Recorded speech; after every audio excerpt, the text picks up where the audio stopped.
One of the skills we have to learn these days is to put our own microphones on, so we might just do that first. It struck me as you were talking, I was imagining the mythical soldier who gets lost in a jungle somewhere and reappears after 20 years. If there was such a soldier, he'd find what you're suggesting today quite radical. Yeah, he would. He would. But he's not leaking people to Google at $1 million a salary. And he's not facing the massive request for STEM skills. Chatting with the head of personnel in the UK a few weeks ago, they need 70,000 engineers this year and the universities will produce 50,000. We're just in a completely different environment. We're in a tech-head world where technology is driving everything we do, and we need to compete for a workforce. And right now that workforce is not available to us, and those that we train, we're losing. It is a different place to dear old John Rambo stuck in the jungle.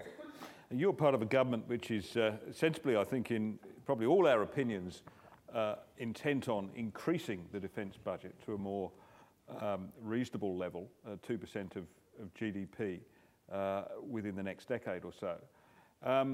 Even though there will be more funding probably for defence, there's a danger, isn't there, that when you're talking about seven-figure salaries you've got to compete with, that you're going to eat up a lot of your additional money in additional wages, isn't it? There's always a challenge. Defence used to hold to the rule of threes. Everyone tries to say it's not a good rule. Frankly, it is. It's not a bad planning figure. It's like a 2% GDP is a planning figure, where 33% is salary, 33% ops running the enterprise, and 33% in terms of future procurement. We've inherited an extraordinarily high personnel budget, which we're now bringing down. It was in the low 40s. It's now in the mid to high 30s. It needs to come down a little bit more. So yes, there needs to be a balance, and that will be a challenge. Technology should be our aid in some respects. The greater the technology, the greater the productivity, the less people. Having said that, the white paper will envisage a bigger military, only because we'll need more people to man and woman, but to operate some of this advanced equipment. Big challenge. To get that productivity, to get the real gains out of this, you're going to have to start imagining the roles and the jobs quite differently, aren't you? It's no good just bringing in all the great benefits of digitisation and software and to just do things the same way. I mean, when that works, Uber, for instance, it works by somebody coming in and thinking about how the job can be done in quite a different way, doesn't it? It does, and time precluded from talking about other things. If you went to Afghanistan in 2009-10, you're more likely to run into operators and contractors out of KBR and CAF than you were to run into uniformed personnel. I mean, when the Hood was sunk in 1942 by the Bismarck, 1,000 contractors went down on board that ship. We need to see industry as a capability multiplier in its own right and use a lot more industry assistance and contractors. If you look at ICT, currently our ICT does things, runs servers and those types of things. Those days are coming to an end. We're going to restructure this beast as an operator of outsourced providers. Infrastructure, so network layer, which is done by Telstra, infrastructure server storage layer, Lockheed. The desktop space will be implemented by someone, Lockheed will probably run it. Foods does the help desk. And the next step is that entire application layer of starting to outsource transactional applications. If it's transactional, accounts payable, accounts receivable, general ledger, travel, payroll, ERP, why do we need to run an ERP instance? Why can't ERP be purchased as a service? But moving to that application space as a provider, industry then provides it, we manage industry. These are some of the areas we'll move to as we go along, and that the white paper and then the 2015 to 2020 ICT strategy will outline as well on how we're going to deal with these challenges, because I can't pay crypto analysts $1 million. I see you use the words diversity and inclusion, which in recent years perhaps have got words that have got captured and reinterpreted by your political opponents. Bless them, yep. But you say strength through diversity. What do you mean by strength through diversity? Trying to move away from the whole softy, lovey, social engineering, warm, fuzzy stuff, and simply reinforcing the military are about combat power. That's what we want. And I think a more diverse workforce that looks less like me actually gives greater combat power, greater strength on the ground. I even saw it in Bougainville, trying to do something for a week and banging my head against the local challenges, and I spoke the local languages, until one of the Kiwi Maori soldiers turned up and got it done in 10 minutes with a natural affinity and flow with the Melanesian people of the island. That is serious capability strength right there in a microcosm. A more diverse workforce taps us into more parts of the nation, taps us into cultures and communities and thoughts and approaches and languages and skills that right now we can only dream of, and that is real strength. And it's not about being warm and fuzzy, it's about actual capability on the ground. So I'm trying to use words to move away from the social engineering of my soft left trendy friends on the other side of the house and focus where we need to be. It's about combat power. Does that mean then you reject any sort of notion of quotas within the Absolutely reject it, not interested. And nor are those who we would see as diverse in there. I remember with Chief of Air Force chatting about how do we get more pilots flying fighters who are females. We've had that many female fighter pilots graduate. I think because they're too smart. Because fighter pilots have to do really stupid things. Women, I'm not doing that. And we're chatting about it in the King Air, and the female pilot came back and Chief of Air Force asked her view, and she was stuck into us about don't you dare do quotas. Turned to me, nor you, Minister. Okay. They want to compete and know that they're there because they have got there in their own merits. So no, we're not doing quotas. We're using diversity because we want combat power. Targets? Oh, aspirational goals. You've got to have something you want to go to. Industry tells me that if you have about 20% women in your company, there's sort of a self-sustaining snowballing effect. We're at 15.3. Let's say that's correct. And I'm not a demographer. That's probably not a bad place to look at where to get to. But are we going out of our way to engineer ourselves there? No. Are we looking, though, with specific advertising to be more appealing to women and cultural groups and different diverse groups? Absolutely, because different people consume media in different ways. So I don't want to see adverts with people like me on them in terms of attracting people. We need to position our media approach and our media buys in markets where people will buy them. You talked there about part-time workers and about bringing people into defence possibly through the non-conventional channels rather than signing up and serving for 5 years or 10 years, coming in on a more normal work pattern. Is there a problem there? I mean, would some people in the military perhaps be nervous that you might lose some of the discipline or structure or even commitment or loyalty that you get when you serve and you sign up to serve your country for a fixed period of time? All those who've previously served are always nervous about the next generation and the changes that come through. They're nervous at policy changes, they're nervous about implementation, they're nervous about equipment. Let's look at the gap year as a really good example, which was started in the Howard years, unfortunately stopped in the previous regime, and we've restarted it. Why? Because it's an initial minimum period of service of 1 year. Not very threatening. Women love it. Why do women love it? Because mums love it. Because mums don't want their daughter to join up for 4 years, but 1 year they can probably get their head around that. So 50% who go along eligible are women who join up, and something like 40% of those are staying in serving. 1 year, this is great, off they've gone.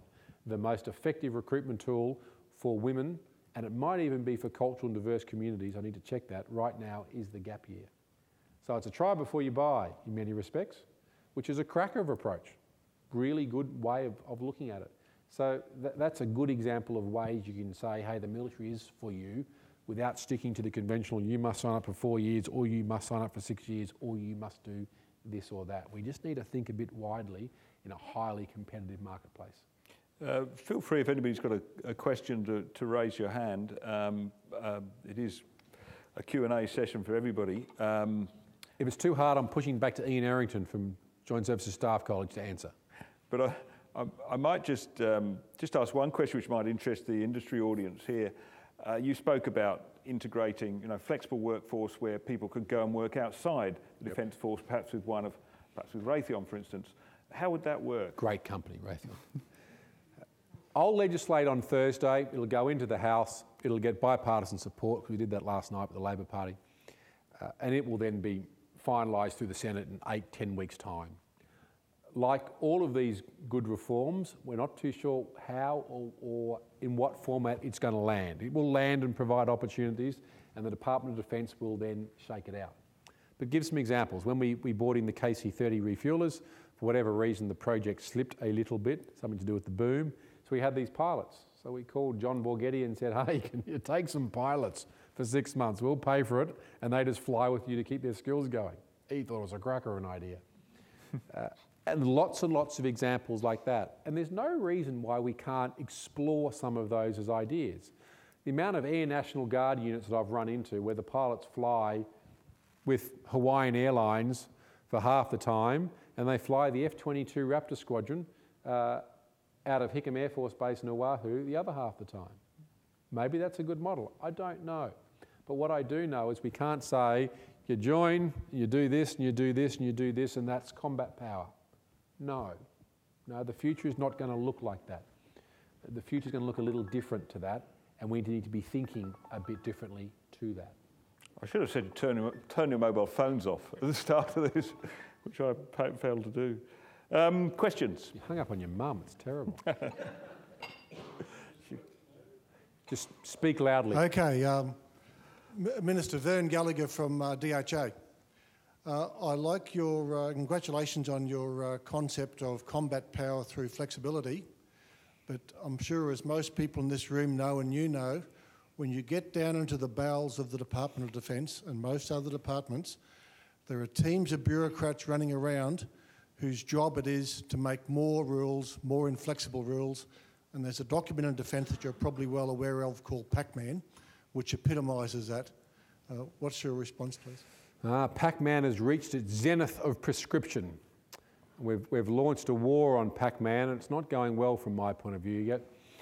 Couple things. First of all, the biggest impediment to flexibility was legislatively. That will be swept away starting on Thursday. So the legislative piece has gone. And the department had some real hesitations about that, can I say. It was a long journey. Labor Party, to their credit, started it and then sort of got bogged down. And they got bogged down in the super components. So we unbogged it and sorted it out. I will still face the iron kernels. They exist now, and their job is to keep decisions from coming to the senior command and the ministers. And it's the senior command that gets as frustrated as I do. When I whinge at the CDF, I've got 12 hours to look at something. He goes, be thankful, Minister, I got 6. It's going to be a real challenge, no question about it. And it'll be built on by successive ministers. The big hurdle is legislatively. Once you've got that out of the way, everything else is simply policy. And you can deal with policy and senior leadership can lead it through. But for decades, we've had a legislative problem because no one wanted to deal with it. Is this going to be an easy path? No. Do I suspect a great flood of people applying for flexibility? No. But I think slowly by slowly we're going to work this out. And in many ways, problems get bred out. I look at Northern Ireland. It's a great example of how a problem over 25, 30 years was solved, not because people suddenly decided to put down their weapons, but little Johnny, who's a Protestant, went to school with little Susie, who was a Catholic, and suddenly realised that Susie's pretty hot, and Dad's going, the Catholics are terrible, yeah, but Susie's pretty hot, and Susie thought Johnny was pretty good, but Mum's going, the Protestants are evil, and they went through school together, and they suddenly realised they both didn't have two heads. I kid you not. And over 25 years, a whole generation grew up who said, this is nuts. We're not going to do this. Well, right now we're raising a generation in the military that is sophisticated, that is technically proficient, that listens to a song on the radio, Shazams it, goes to iTunes, downloads it, and before the song is finished, they're listening it on their iPhone. And they look at our defence systems and go, what is this? Why can't I bring my own device to work? Why can't I use mobility? Why does it take 10 minutes to log into the DRN? A whole new generation is rising that expects, demands a different view of operating. And that is going to challenge a lot of our entrenched views. In 10, 15 years, we're going to sit back and go, how did we ever have this conversation? Why did it take that stupid minister so bloody long to legislate for flexibility? What was wrong with him? Right now, we're looking and going, oh, this is challenging. Not in 15 years, we won't. So time heals all wounds, but there's going to be some real challenges as we progressively move through and change this. So hang on to your hat. It's my view. Minister, Australian forces have fought with great distinction in Iraq and Afghanistan, and Australia has welcomed very many Iraqis and Afghanis to our shores to become Australian citizens. You've talked about the lack of diversity in our armed forces. Why do you think so few of these people are volunteering, particularly when Australian forces have worked so hard to fight, to liberate these countries and to assist them? And what do you think can be done? Is there a greater engagement that can be gained from those people? It's one of the crucial questions, and it's the key one to ask. What we're finding is third-generation Australians tend to join up. So those that have come and have fled persecution from overseas, where the military was part of the problem they left, subconsciously don't want to join a military again. And even those born here from parents who've come overseas, either fleeing overseas or for the vast majority migrating under normal migration patterns, even they say to their son and daughter, no, the military's not for you, that's not what we do, we came here for a new life. I mean, 45% of all startups in terms of small business are started up by migrants. It's quite extraordinary in terms of the amount of, and that's where they see their kids. Go to university. If you look at universities and then do an analysis of who lives around them, you'll find a huge oversubscription of migrant families because they value education. And I noticed Philip Ruddock here, who knows far more about this than I ever will, and is one of the leads in the Prime Minister's task force in addressing some of these things. So there's a natural proclivity for non-military education, for science education, for STEM-based skills, as well as for small business because of their natural view on life, and all that precludes against us. So we're going to have to connect with those communities and say, hey, we operate the most advanced gear in the world, the military is a great start for life, and shape our messages. The message we give to the kids on the Gold Coast, look like me, be very different to the messages we're going to give to the kids in Western Sydney. So we need to shape that message. Hence, we actually now have a focused plan in defence recruitment to do that, which has taken a while to get there. But it will be a process. Ross Babbage. Minister, thank you for a wonderful presentation, and particularly for the very strong emphasis on flexibility, adaptability, and the focus on building stronger capability, operational capability, and in whatever the whole pattern for personnel really is going to be in the future.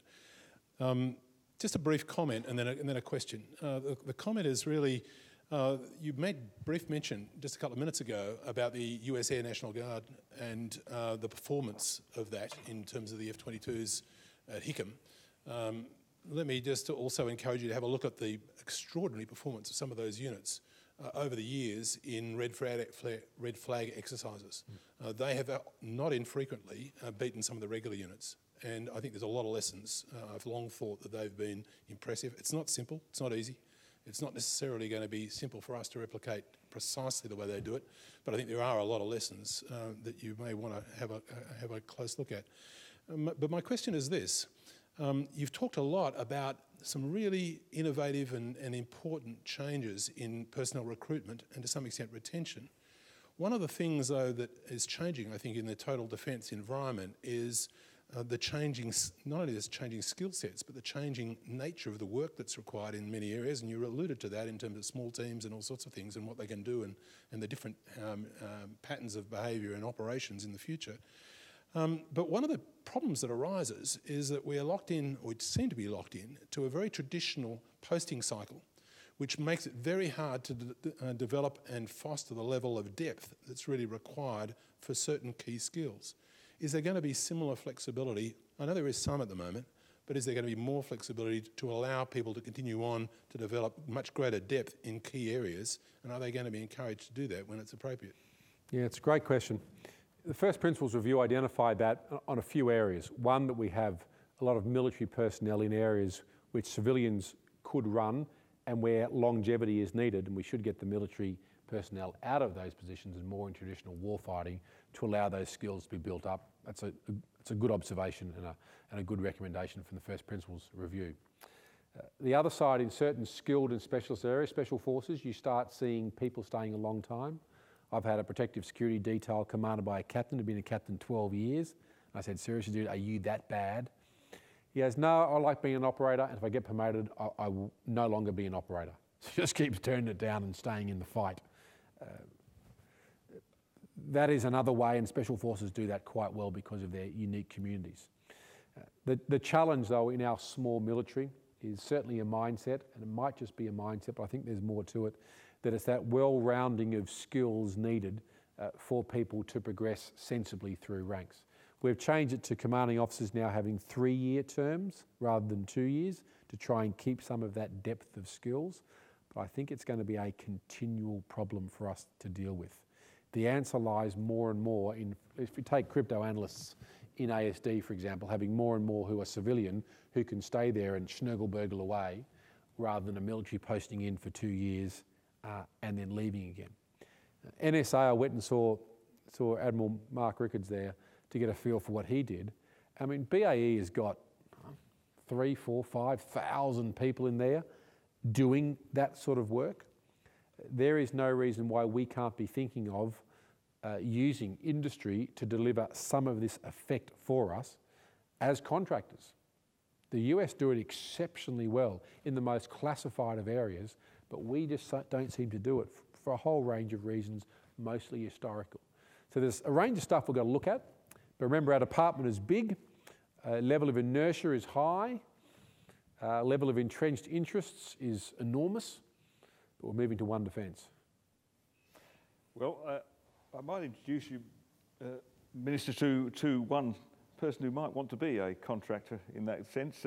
I introduced Jerry Wheeler, of course. Jerry Wheeler, our good friend from Raytheon. I'm sure he'll be touting for business for you as a contractor, but he's here to give a vote of thanks. We know Jerry well. Yeah, I just want to take the opportunity on behalf of Raytheon to thank the Minister for coming along this evening. Congratulations on, I think this is a tremendous achievement.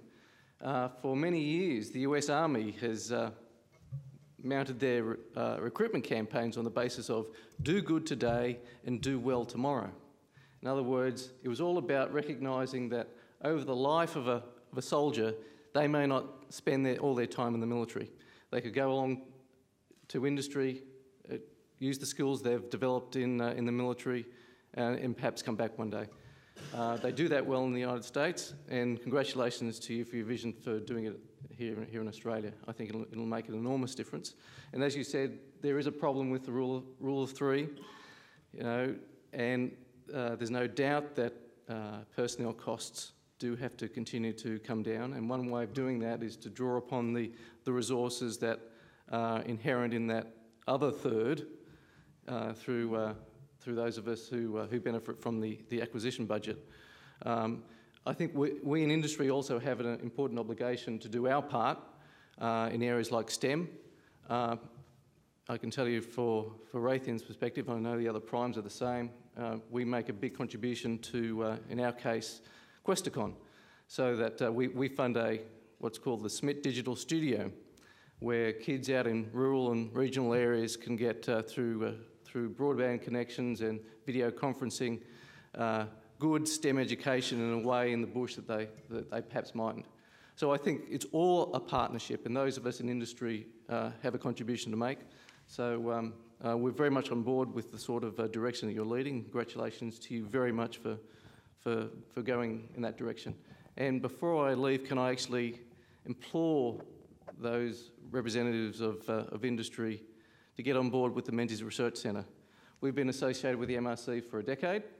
I think they've done a marvellous job, and a great credit to you, Nick, and to Kay for the continuing work you do to promote national security through these type of engagements.